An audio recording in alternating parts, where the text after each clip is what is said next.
Marine forecast.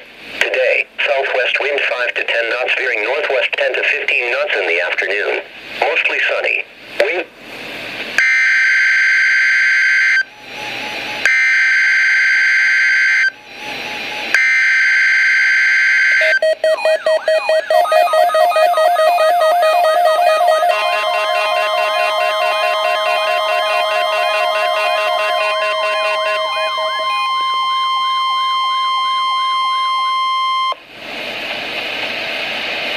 This is a weekly test of the NOAA Weather Radio Warning Device. During potentially dangerous weather situations, specially built receivers are automatically activated to warn of the impending hazard. Tests of these receivers normally are conducted by the National Weather Service every Wednesday around noon.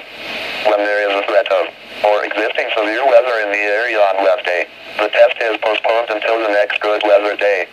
The warning alarm transmitted over this and other NOAA radio stations in southern Wisconsin will normally be activated for watches and warnings that affect the following Wisconsin counties: Richland, Vernon, Adams, Juneau, Marquette, Waushara, Winnebago, Calumet, Manitowoc, Sauk, Columbia, Green Lake, Fond du Lac, Sheboygan, Dodge, Washington, Milwaukee, Iowa, Dane, Jefferson, Waukesha, Milwaukee, Lafayette, Greene, Rock, Walworth, Racine and Kenosha, and the following Illinois counties: Stevenson, Boone, Winnebago, McHenry, and Lake, and all adjacent coastal waters of Lake Michigan.